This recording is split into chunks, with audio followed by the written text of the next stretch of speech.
Well, welcome everybody. Thank you for being here today. My name is Laura Karamonica, and I am the Vice President for Program Committee for the Association for Leadership Science. And I would like to welcome everybody to today's webinar, which is a really exciting one for me. I was so happy to find this work in review of the literature and said, oh, I've got to bring this out to the membership.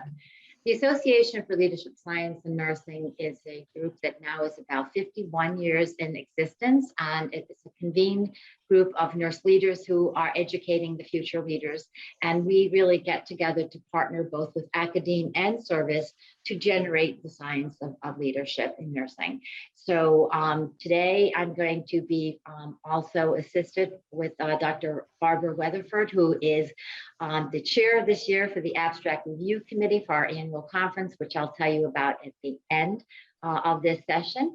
But I'm going to just first mention that there is no conflict of interest for anything that's regarding today's discussion, and now turn the podium over to Dr. Weatherford, who will introduce our wonderful speakers. Thank you for allowing me to introduce this absolutely delightful panel, and I wish we had time to review their very extensive bios, but I'm going to give you a very snapshot picture of who they all are, starting with Nadia Raymond, who is the Regional Nurse Director for the Southern Jamaica Plain Community Health Center, which is affiliated with Brigham and Women's Hospital in Boston. She co-chairs the ONL Leaders Task Force on Diversity and Inclusion. Next is Sasha Dubois, who is also a nurse director at Brigham and Women's Hospital in Boston. She is the secretary for the National Black Nurses Association, president of the New England Regional Black Nurses Association, and is also a member of ANA and ONL and has served actively on various community boards. I don't know when she sleeps. Cassandra Mombron-Francois is also a nurse director of thoracic surgery at Brigham and Women's Hospital, and she's also a clinical instructor at Simmons University. Currently, she is the vice president of the New England Regional Black Nurses Association. Justin Drew has been with Middlesex Health in Connecticut for 15 years in various leadership roles, including his current role as director of the Middlesex Health Cancer Center. Justin is the president-elect of the Organization of Nurse Leaders and is the board liaison to the Diversity and Inclusion Task Force. Carol Conroy has served as vice president for operations and chief nursing officer, most recently at Southwestern Vermont Healthcare. She is currently the president of the Organization of Nurse Leaders. And finally, Amanda Stefanczyk Oberlies is the Chief Executive Officer of ONL, which includes the states of Massachusetts, Rhode Island, New Hampshire, Connecticut, and Vermont, and is an 1,100 plus professional membership organization for current and aspiring leaders. I'm going to turn the screen over now to this amazing panel, and I think, Amanda, you're in charge. Welcome everyone, and thank you to ALSN for the invite to speak today. I'm going to turn it over to our ONL President, Carol Conroy. Good afternoon, everyone. It's my pleasure to be with you this afternoon. I want to, on behalf of my colleagues, like to thank the Association for Leadership Science and Nursing for the invitation to come and present to you today. We appreciate and are inspired by your organization's commitment to the collegial relationships and intellectual focus on the science of leadership. I would like to tell you briefly about ONL, and then I will ask my colleague Sasha Dubois to tell you about NERPNA. So ONL, as Amanda mentioned, serves as a membership organization for over 1,100 nurse leaders across the 5 New England states of Massachusetts, Rhode Island, Connecticut, New Hampshire, and Vermont. ONL is committed to advancing the nursing profession, promoting the delivery of quality patient care, and influencing the development of health policy in the New England region. ONL members represent a wide diversity of nurse leaders from all levels: nurse managers at community hospitals and academic medical centers, academic deans of nursing schools, nursing directors of home care and long-term care organizations, as well as aspiring and novice nurse leaders. Collectively, we play a vital role in transforming healthcare to ensure patients in all care settings receive patient-centered, safe, high quality, and affordable care. We are really happy to be with you today to share our story. And now I'd like to introduce my colleague, Sasha Dubois. Sasha is the current president of the New England Regional Black Nurses Association. Thank you, Carol. And thank you for everyone for attending this webinar. And thank you, ALSN, for just hosting us and having us here. We're just so excited. So the New England Regional Black Nurses Association, affectionately known as NERBNA, was founded in 1972 and incorporated in 1973. So that means we're about 49 years old. So we're about the same age. We're one of the early chapters of the National Black Nurses Association, which will be celebrating its 50th year this year. At the time that the chapter was founded in Boston, Massachusetts, there weren't any other Black nurses, or not many, to even have multiple chapters around the state, much like we would see in other parts of the country. So while we kept our name, we do have a Western Massachusetts chapter as well as 2 Connecticut chapters, but we still do a lot of outreach throughout the New England area, much like ONL does. We're focused on decreasing disparities in healthcare, nursing scholarship, mentorship, community service, and policy. In addition, we've had a very long relationship with ONL, and I want to say we started really being really joined at the hip when we started the New England Minority Nurse Leadership Conference, which is about 6 years ago, and that was that actually still is a conference that was originally started and funded by the Robert Wood Johnson Foundation. So they've just been outstanding and supportive of that initiative, and it's really a great way for nurses around the New England area to come together in person and to discuss nursing leadership and scholarship. So I do want to open up our presentation, and I'd like to start with 2 quotes. One is from Jean Watson. Nurses are a unique kind. They have this insatiable need to care for others, which is both their greatest strength and fatal flaw. And to celebrate Nurses Week and Nurses Day and Nurses Month, wanted to quote Florence Nightingale: "Let us never consider ourselves finished nurses. We must be learning all of our lives." So these 2 quotes are very important because it speaks to who we are as nurses, but it also speaks to the fact that learning is lifelong. And as part of this work that we're doing, we first asked ourselves this question: what is nursing doing? Are we part of the problem? Or are we part of the solution? So COVID started.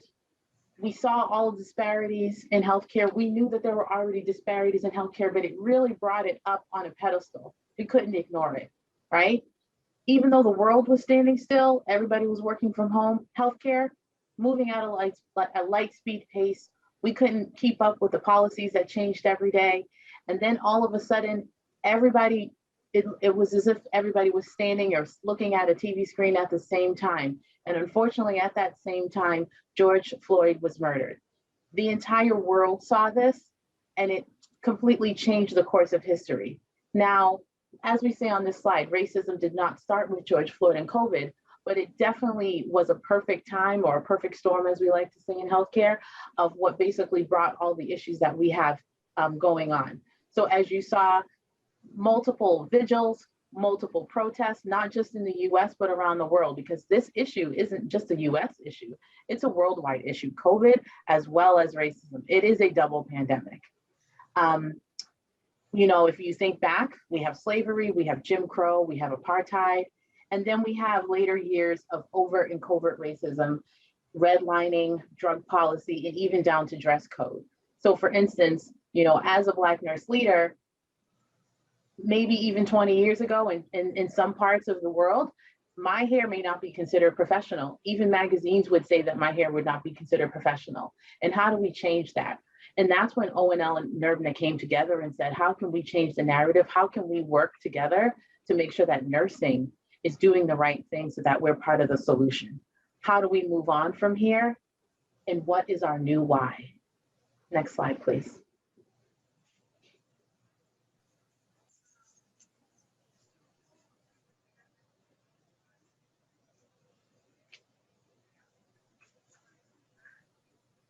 Thank you. So in June of 2020, we were reminded in a most brutal way of the sometimes disheartening evolution of our nation's history. And as Sasha said, the whole world was watching. This realization also coincided with the systemic racism and inequities in our healthcare system that were revealed during the pandemic. And so ONL, as a board, we came together and discussed that we felt compelled to take a stand to create a position statement. And so we went through various phases of awareness and understanding, starting with the realization of what was happening. And although we had had a relationship with NRBNA for several years, really trying to deeply understand what it was that we were seeing and what we were being called to do. And so we were motivated to do something. But we also felt that we needed to do some self-reflection. If you look at the Organization of Nurse Leaders, it is comprised mostly of white nursing leaders. And we have a specific perspective. And we needed to understand the perspective of our colleagues and of the people around the country that were seeing all of this. And in order to do that, we needed some self-reflection. And so we reached out to our colleagues to more deeply understand those underlying factors and the impact of racism and bias. And we asked ourselves the question, are we actively seeking to interrupt racism in this country? And perhaps even more importantly, how do we know we are doing that? And so after a very frank and critical conversation with our colleagues at NRBNA, we started to look at some of the contemporary literature to inform our thinking and also to help us in that deep understanding.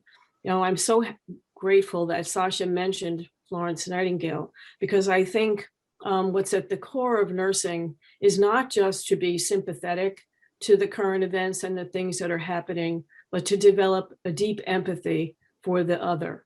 And in order to do that, we have to understand the other's story. And so based on some recommendations from Nadia and Sasha and Cassandra, we immersed ourselves in looking at some of the current literature, such as White Fragility, Why It's Hard for White People to Talk About Racism by Robin DiAngelo, How to Be Anti-Racist by Ibram X. Kendi, Caste, The Origins of Our Discontent by Isabel Wilkerson, and So You Want to Talk About Race by Ijeoma Olahu. And so after immersing ourselves in that and understanding a little bit more about how this was affecting our colleagues, we reached out and asked if we could continue in this dialogue about racism, implicit bias, and privilege. And at the same time, we began to understand that we needed to be comfortable with being uncomfortable. And we committed to promoting listening to understand, self-assessment, and education to find humility. We also understood that we needed to somehow be able to impart this to our members. We needed to help our leaders within our organizations to also listen to understand and to be able to get in action within their own organizations to combat the systemic racism that was there in most places. And so we needed courage and we needed intentionality in order to do that and to derive some actionable strategies to interrupt the racism, and more importantly, to identify some outcome measures that would inform our progress over the coming months. And so our action phase began with ONL and NRBNA co-authoring an ONL position statement on diversity, equity, and inclusion. And from that statement evolved the Nurses' Pledge to champion diversity, equity, and inclusion. In order to ensure that our work would endure and that we would be able to acknowledge and understand and address all forms of bias, ONL board commissioned a diversity, equity, and inclusion task force to guide our efforts and our work going forward. And that task force has been ongoing since then. One of the most recent intentional actions that the board of ONL took was to invite Nadia to become one of our newest appointed board members to the board of directors of the Organization of Nurse Leaders. And so I would like very much now to hand the presentation over to my colleague, Nadia Raymond.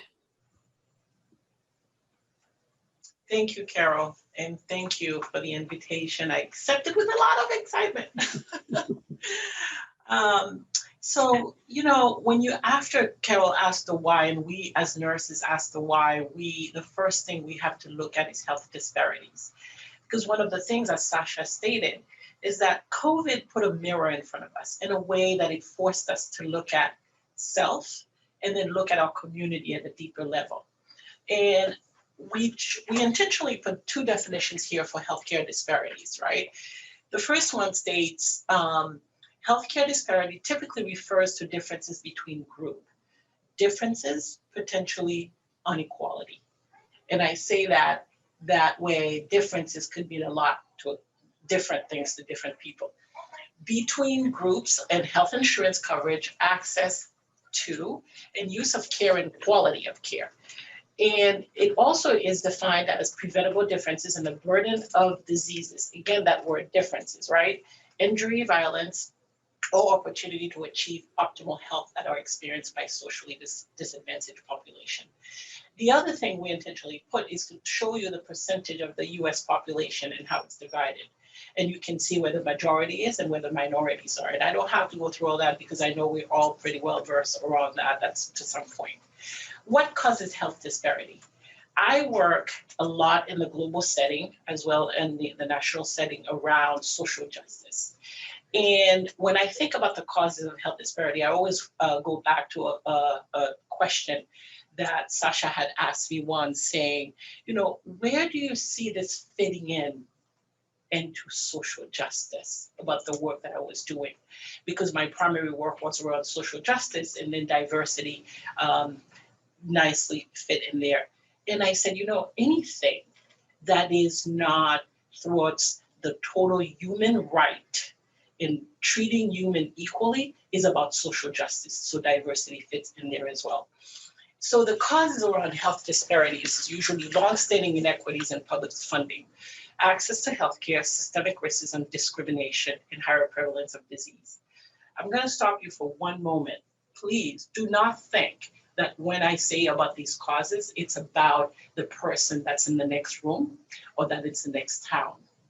It's right in your circle, okay? It's all in the way society looks at it. No, it's not just the black, it's not just the brown, it's not just the yellow.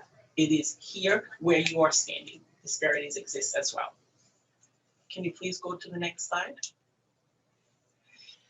So one of the things we've been exposed, and nurses have risen to the point of just rescuing the world with COVID-19. Again, it has exposed disparity in a way that we've never, we knew of it in the nursing profession as well as healthcare providers. However, was it in our everyday language? Let's think about that for a moment. So as you can see, cardiovascular health, 70% Black men more likely to die from a stroke, right? Behavioral health, diabetes, maternal health. So for example, when you think about diabetes, you'll talk about probably Latinx have the highest numbers, but African American as well. But we all know this is in every culture, but it's much higher in different culture. Again, I will say this, which is very important. When you talk about disparity, it goes from access to healthcare. Think about for a moment, maybe your Italian mother or grandmother with a thick accent going to get healthcare, but being pushed away because nobody will take the time to understand what she's saying because of the thick accent. That falls into disparity. Think about a friend right now that probably lost their jobs and now probably does not have insurance. That falls into disparities. Think about a friend that probably is from the LGBTQ community is delaying care because of the way they are treated. That falls into disparity. So it's all around us, not just in the next town, not just in the next in a different culture. So as we're thinking about our role as nurses with diversity and taking action, it is very important to know that we as nurses are part of the solution. Next slide, please.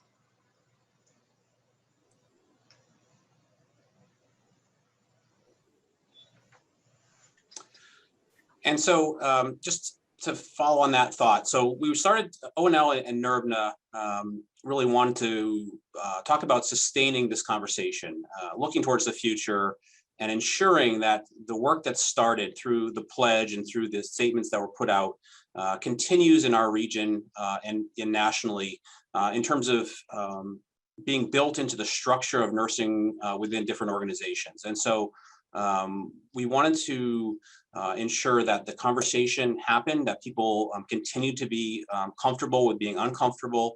And one of the ways we wanted to achieve that was through the development of the Diversity, Equity, and Inclusion Task Force. The fact that it was a task force and not an ongoing committee was done purposefully. And the real reason for that was the task force is more limited in time, and we want to have a product or an outcome at the end of our conversations. And so we were very purposeful in the development of the membership of the task force. We wanted to represent the 5 states that comprise ONL. We wanted to have different groups represented on the task force from different states, from different backgrounds. And so we did that in a very purposeful way. And it was also sort of a little bit of serendipity of who was interested and who reached out to us with interest. And so when we got into these task force meetings, we quickly realized that the diversity of the group was exponentially larger than we initially thought. It was really wonderful to have conversations and get to know each other, to discuss the intersectionality of the multiple identities of people on the task force and perspectives that were brought from our 5 states. And so we really continue to do this work. This is an ongoing task force. We're right kind of in the middle of it right now. And we're working towards developing a toolkit for nurse leaders. Again, the goal here is to really provide some resources for conversations to be had in the various nursing departments throughout our region. And so those conversations in this toolkit, even just the other day, we were having a discussion around, is the toolkit to address racist patients who request a different nurse, or is it really more focused on nursing leaders? And so we had some conversation about that. And what we find is that as we continue to meet, the number of questions is at least as much as the number of answers we have. And we really have to talk through it. So there's a lot of dialogue, which is wonderful. And we kind of learn from each other and each other's perspectives. And at the end of this, we're looking to publish a toolkit.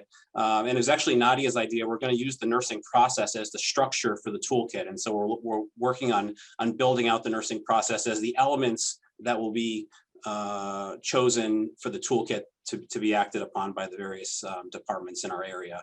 And so we're looking forward to producing that sometime this fall is our deadline for ourselves. The last thing I wanted to comment on was the connection between ONL, NERBNA, and things that are happening in our nation. In particular, on April 20th, the verdict for the Minneapolis police officer in the killing of George Floyd. And what was done with this was there was a conversation or a statement that was put out through ONL and NERBNA, put out through social media and to the email membership, to basically draw a connection between the accountability that happened that day. The verdict represented an accountability, which we haven't seen very often in this country, and to connect that accountability to us as individual nurse leaders. So as individuals, to hold ourselves accountable when we see things happening, and also to hold others accountable. And I think I did not draft the document, but it was beautifully written to really hit on key elements and sort of connect what was happening with that verdict with the various leaders that we all represent through ONL and NERBNA. So that's an effort, an example of keeping the conversation ongoing and connecting it to things that are happening.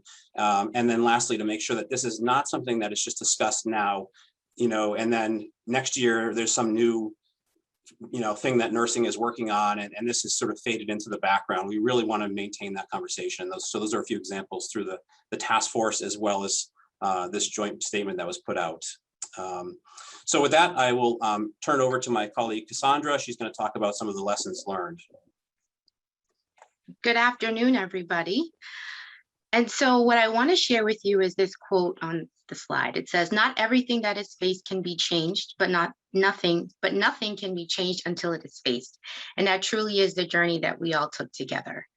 And some takeaways from this is professional growth. Many of us in our different roles had to be tasked with talking about these difficult conversations with our staff.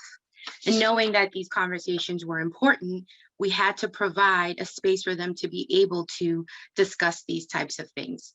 And also providing support to our staff that needed it, and also recognizing that instead of waiting for those to approach us, that we should probably extend an invitation to talk about these important issues. And also research. As Sasha had mentioned, nursing being part of the solution. What other ways can we look at and brainstorm and ask the questions, looking at exploring behaviors and things that we can bring about change to combat systemic racism? And evolution. As we've been talking about this important topic, we've evolved. We've evolved professionally. Many of the ways that we used to think in the beginning, even before this happened, has changed now. And also personal growth. Being comfortable with being uncomfortable has definitely been a consistent statement that we've heard since all of this. And it has not only impacted us professionally, but also personally as well.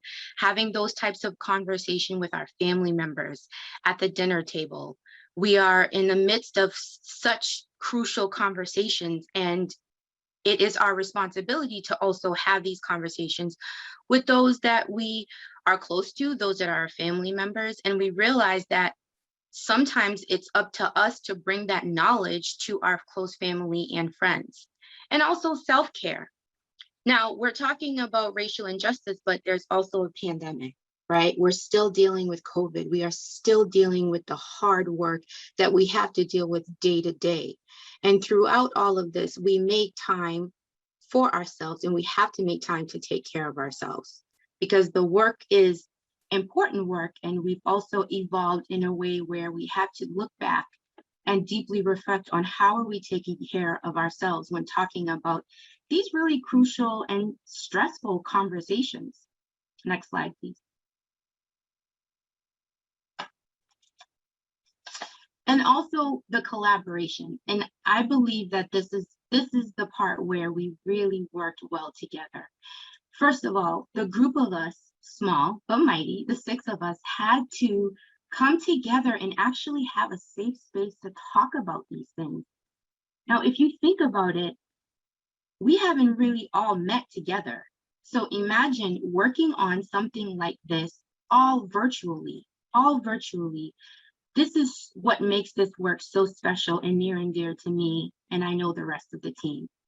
And so that being said, we had to actually have deep conversations that provided thoughtful dialogue and insight on the work that we're doing. And it was uncomfortable. There were times where we just had to reflect in silence and really think about what kind of questions did we want to ask each other?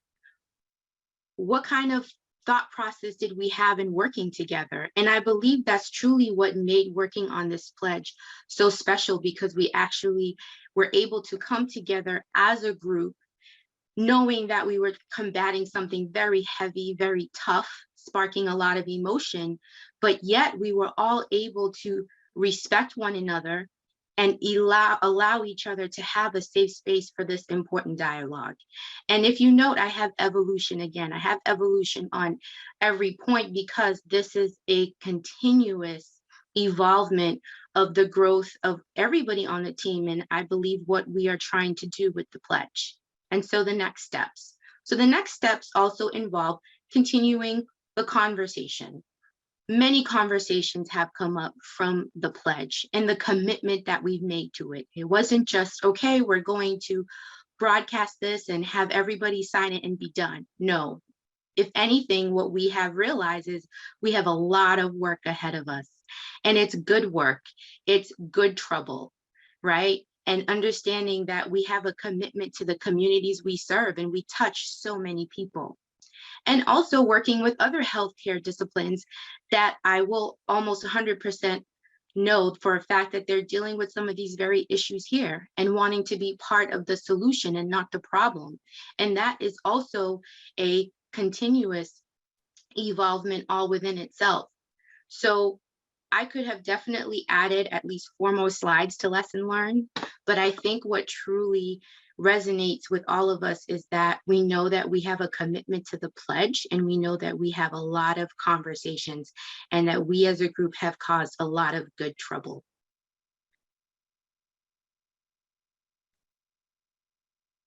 And so our next slide will be presented by Nadia. Thank you. You said evolution. Thank you. That was a great segue. So, what are you thinking right now of your next steps? What's our path forward? Moving from a space of fixed comfort to a space of being brave and being courageous. It's an uncomfortable space because it's a space that continually puts a mirror in front of you for self-examination and for what you would like to see change, and also increase your awareness and things that's probably been around you for a long time, around us for a long time. Nurses taking a stand, diversity, equity, and inclusivity. Now, when you think about it, actually, I've had a couple of colleagues of mine in my PhD program that recently I had a conversation with them. They said, I'm so afraid to say anything now. I don't know how it will come out. Another person said to me, I don't know what I can contribute because I'm white. Everybody can contribute. So when you, for example, I don't know where to start or what to say. A growth mindset is maybe listening first, maybe reading first, maybe educating first, maybe informing first. And then how do I speak against injustice? Understanding. And a lot of the time, you need to validate that maybe what somebody's feeling is real. I don't want to get it wrong. How about if I get called out? We all are there to make mistakes. There's no doubt about that. But how do we embrace it? You know, how do we make it so it's a lesson that we can grow from? I want to make a difference. What do? Things happen, and you know, we take the risk and we become part of something bigger. Just the fact that we intentionally signed up for this webinar and for other webinars that continually inform us is making a difference already. Getting involved. And the biggest thing, this is a human rights issue. That's one of the things that most institutions that work towards equality, equity, it's always about the human at the end of the day. This actually, in one of our task force meetings, Joan Shem, who's a colleague of ours as part of the group, and I see Emily here, who's also part of our group, read this at the end of one of our meetings, and it left us in a place of thinking, okay, what do we do next to make it better, to continually collaborate, support each other, build each other up in a way that we've never done before. As nurses, this is what we do well. This is our gift, is to continually take care of self and others and each other. Next slide, please. Great, thank you, Nadia. What a powerful slide, and thank you to my co-presenters. So I'm just going to talk for a few moments about the creation of the position statement and then the nurses' pledge to champion diversity, equity, and inclusion. So again, as my colleagues highlighted, you know, we really felt compelled to act following the murder of George Floyd. And for literally like a split second after we convened a quick phone call, we realized that we can't do this without partners, and really wanted to reach out and ask NERBNA if they would partner, and they graciously agreed. And it's just been another collaboration point between our two organizations over many years, and just so grateful for just the tremendous leadership and learning. And, you know, as Nadia and others have said, you know, getting comfortable with being uncomfortable and the importance of having really difficult conversations. So it's been a journey, and it's been a journey of growth. And as nurses, you know, the largest sector of the professional healthcare workforce, we really thought we could make a difference, and wanted to make a difference. And we felt that the creation of a pledge could be an action that we could take. And so it was such an incredible collaboration in terms of creating and drafting the language of the statement, which you'll see on the left-hand side of the screen. It's a couple pages long and can be found on the ONL website and a couple other places. I know it's on social media as well, but www.oonl.org. And then from that statement, you can link to the pledge. And the pledge is, again, an action that nurses can take. And it was open to nurses originally, and then we expanded it to nursing students. And then recently we had a request from physicians to also sign on to it. So I'll just share a little bit with you in terms of the reach of the pledge. So far it's been signed by more than 1,000 nursing students, and a few people that are physicians and other. And it has been signed by nurses in 48 states plus the District of Columbia. And we even had a two nursing leaders, I think they were master students about to graduate, but they reached out from a School of Nursing in Georgia and asked if they could bring the Nurses Pledge to champion diversity, equity, and inclusivity into their pinning ceremony, which we thought was fantastic. And of course, said, yes, please use it and spread the word. So I'll just read you a little bit about, if you do link onto the pledge, which I have the link to the pledge is in the bottom right of this screen.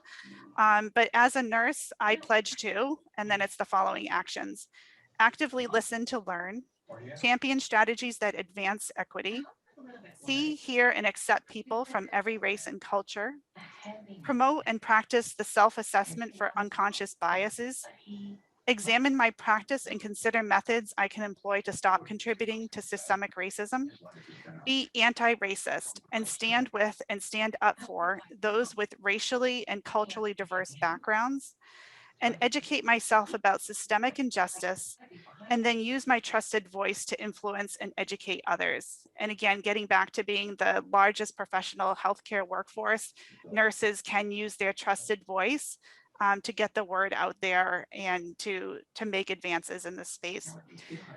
We were fortunate to have the opportunity to publish for the AONL Nurse Leader publication. And again, that was another fantastic collaboration between the two organizations and the leaders on this call to talk about our journey in creating the statement and the Nurses Pledge. Finally, I just wanted to share with you some of there is a comment section on the pledge, and it's really interesting to see some people share how they're going to use the pledge, how they're going to disseminate it.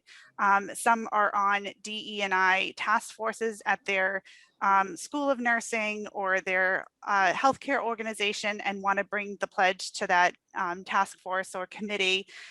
Others are weaving it into curriculum. And here are some of the statements that people have shared with us. Well done and long overdue. Nursing needs to lead on this important topic. This is one of the most important things we can do, standing united in our commitment and efforts to combat all forms of systemic racism and promote a world where justice, equity, diversity, and inclusion prevail. And another one that I just wanted to share with you is thank you for addressing racial inequity in our profession. I am proud that nurses are taking a proactive step in saying enough is enough, and we will be part of the solution. So I'm going to turn it back over to my colleague Nadia. So not too long ago, Sasha, Cassandra, and I were in the diversity and D&I summit that they had at MGB. Great 3 hours, wonderful. And I picked up one of the speakers stated this. This is a quoting from Robert F. Kennedy: a call to action. Each time a man stands up for an ideal or acts to approve, and I will change that. Each time a nurse stands up for an ideal or acts to improve the lot of others or strikes out against injustice, the nurse sends forth a tiny ripple of hope, and those ripples build a current which can sweep down the mightiest walls of oppression and resistance. With anything that you have to address in life, you have to confront it. And first, being aware, If there's people, there is no progress. So thank you so much, everybody, for signing on and being part of this. We are so grateful for each and every nurse. We just celebrated Nurses Week, you know, as superheroes that we are. So thank you so much. And I'll turn it over to you, either Carol or Amanda. Thank you, Nadia. And I'll turn it over to you, Laura. Okay. Well, first of all, the comments were such good work, wonderful visuals, and a great discussion. I didn't see any questions yet, so I'd like to say you can ask any questions that you have of this group. The fabulous presentation. Any questions? Feel free to use the raise hand or put your question in the chat box, or if nobody's saying anything, just unmute yourself and ask your question. Doing great work. Thanks for the engagement by all. And Barbara, thank you for linking to the survey in the chat. That's great. Yes. Happy to do that. And also this syncs very nicely with the most recent Future of Nursing report. And there's one section just devoted to nurses' role in healthcare equity. So hopefully when they update that, there'll be more progress on this work that you've started. I have a thought for the presenters. Can you hear me? Yes. Okay, this is Emily. I'm the nurse manager for the inpatient rehab unit at Hartford Hospital. What a great presentation. And for the presenters, I'd like to hear your thought and feedback. Where do you see the world in 5 years from now with diversity and inclusion and equity?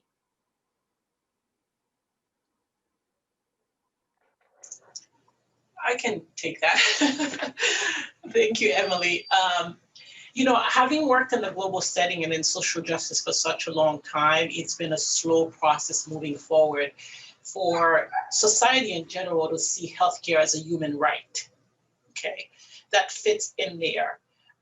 You know, equality is a human right. The way we see each other is a human right. And I always launch it from that, the human right. So how long it has taken us to see what public health means to nursing.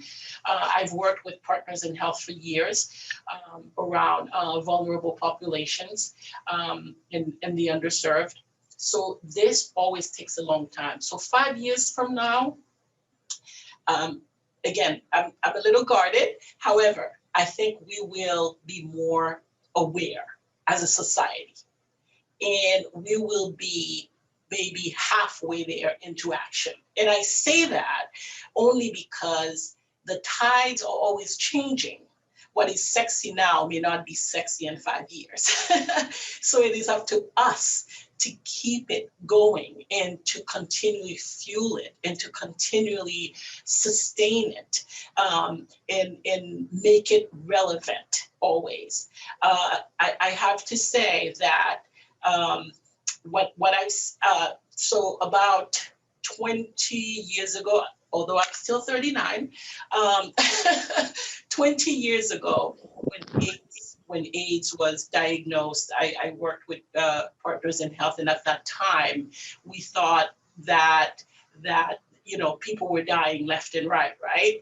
There was stigma around AIDS, and now look at us. It's like treating diabetes. And I remember being there, seeing people in Haiti die. And I remember Paul Farmer bringing in that, saying that we can treat people with certain cocktails and they can do well, and they couldn't see it then. So think about that for a moment. So in 5 years, we are definitely going to be in a good place, but we have to sustain it. One of the questions that, thank you so much. One of the questions that came in was asking about if you all thought about a framework, you know, a conceptual framework. Did you use something like that in developing this work?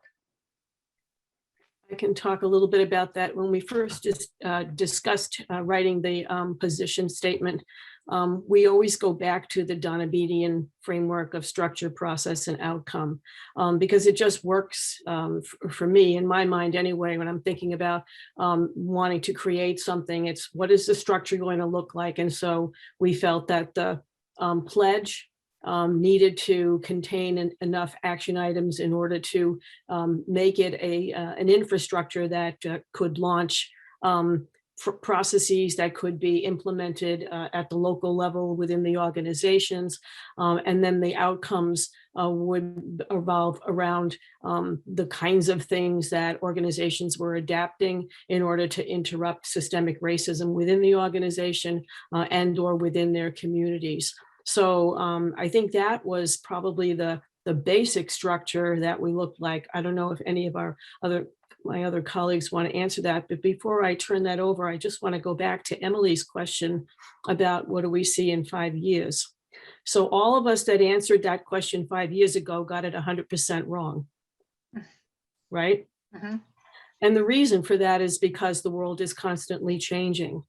I am encouraged by the fact that we have finally discovered, unfortunately through a lot of adversity and sadness and pain, that it is the social determinants of health that really drive healthcare. And so my prayer and my thinking for 5 years from now is that organizations and states and ACOs and medical centers are going to embrace that realization and going to start to deal with health and wellness at the community level, not abandoning acute care. That will always be there and that need will always be there. But in terms of looking at our population and how we manage their health and their well-being, we have a blueprint. And the 3 new nursing documents that came out within the last month are another gift.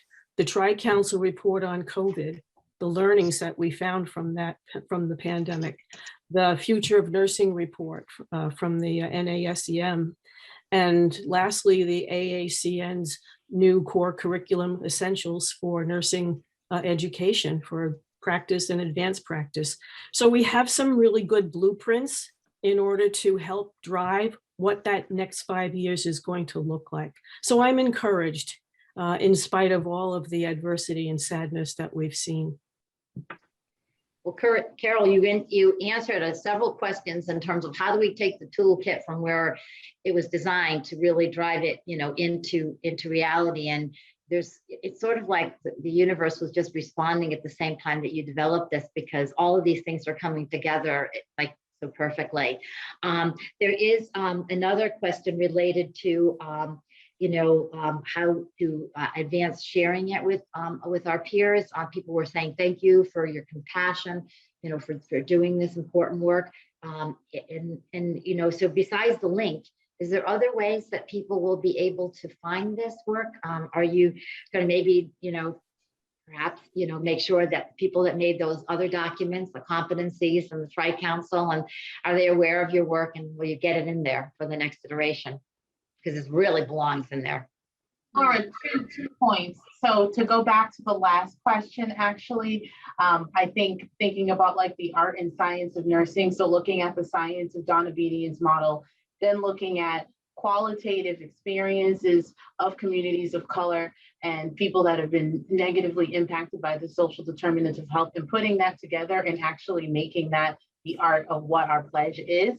Definitely not opposed to working on a framework, but I think that's kind of how we came to this and why we feel like this is such important work and why it's going.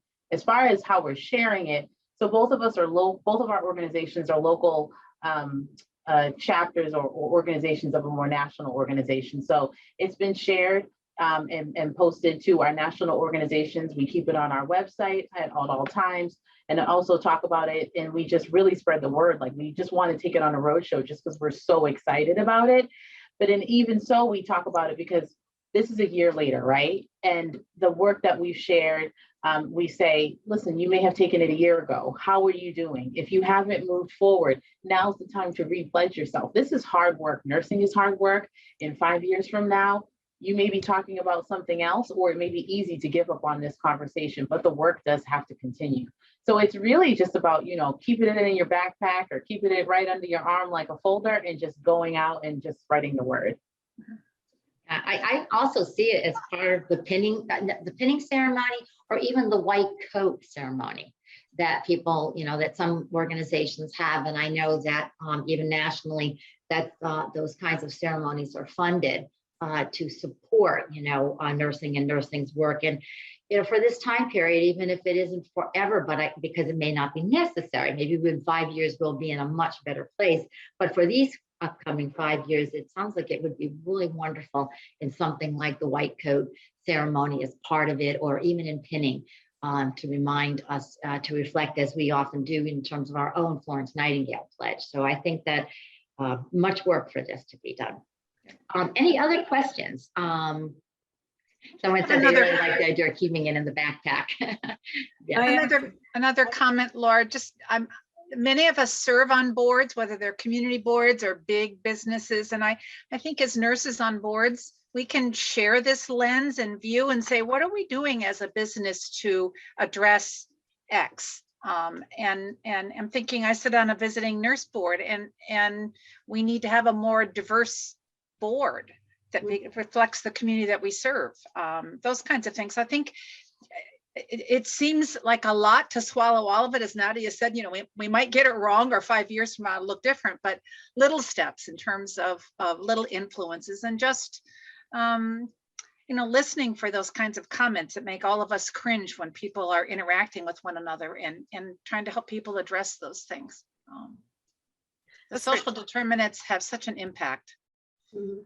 Those are great comments, Barbara. And I love the thought of, nurses being on boards and bringing this work to the board, and asking them to look at it or take the pledge. I think that's really fantastic. Yeah. I just wanted to bring up a couple of things. What's interesting, and I didn't share it with my slide, is that we went through multiple drafts of the pledge, of the statement. One of the drafts of the pledge actually had an organizational component. And so it was sort of looking at the lens of like what organizations can do, or what workplaces can do to improve their work. And so we ended up staying as like a personal pledge as an individual, but I just thought that might be interesting to the group. And then to expand a little bit on what Sasha was saying in terms of getting the word out. This group actually, we had an invitation to present to the Iowa Hospital Association and their Committee on Diversity, Equity, and Inclusion, which was pretty great. We certainly, as a chapter affiliate of AONL, shared it with AONL, shared it with the Academy of Nursing, ANA. I think AONL was helpful in getting it in front of Tri-Council, which was fantastic. But like, Carol mentioned, in terms of the multiple reports that are putting this topic front and center, I think that'll really help with the blueprint, like you said, or help, make policy changes, or change practices, or change education, and just, advance this work positively. And then we're always looking for options of sharing the pledge. And, I believe it was Justin that was mentioning, the verdict on in April. We crafted another joint statement between our two organizations, but then used it, the pledge again as sort of like, you may have already taken the pledge, but this is an opportunity to renew your commitment. So we just saw it as an opportunity for renewal, and wanted to share that with all of you. Perfect. Well, thank you very, very much. And so I really thank you for this wonderful conversation, for this important conversation, and the work that you have done. We are now all aware and are committing, right, to be able to take this message forward in every vehicle that we can. So I'd like to end this session and just tell you a little bit about more about ALSN offerings. So Kathy, will you start the slide on our conference? Thank you. Just take a minute and share with you that we do have our annual meeting coming up October 18th. 16th through the 18th, and it's going to be in North Carolina. We are still planning a face-to-face conference with our theme of nursing science for leadership in a new decade. This year, we are really trying something new. We're going to have a couple of pre-conferences. One conference will be on publishing, which we will have Dr. Leslie Nicole, who is an editor, and she is going to lead a workshop on how to get your research published. This was really something that came out of the need of our community, of D&P students, who sometimes have a little more difficulty getting their work in publication, because translating it from your thesis to writing a manuscript is a whole different story. And then we also have from the Fold Foundation at the Ohio State University, Dr. Lynn Gallagher Ford, who's going to lead a workshop on evidence-based practice and how to translate that into your everyday practice. Our next slide is that I want to remind everybody that our next webinar is next month on June 15th. We are going to be welcoming 4 editors that publish on the science of leadership. And this conference is free. So I know as of today, we have about 85 people signed up for this conference already, just by word of mouth. It is a fabulous opportunity to learn from what editors are seeking in publications, and particularly in our field in leadership science. So please stay tuned for June 15th. And then we will come back to our next webinar, which is our next slide, and that will be in August, which our own president of ALSN, Dr. David Bailey, will be speaking on authentic leadership, which he did his doctoral work in. And then last but not least, so far, our next scheduled one is September 15th, which Dr. Holly Wee, who's also a very active member of our association and on the conference planning committee, but she's done some fabulous work on if you will, resilience and caring. And she's going to talk about the chaos of growth that comes out of such awful disasters like pandemics and other kinds of things. So again, thank you all for participating today, and we hope that you've enjoyed it. The comments are glowing, and so I'm going to close this webinar. But thank you all. Bye-bye.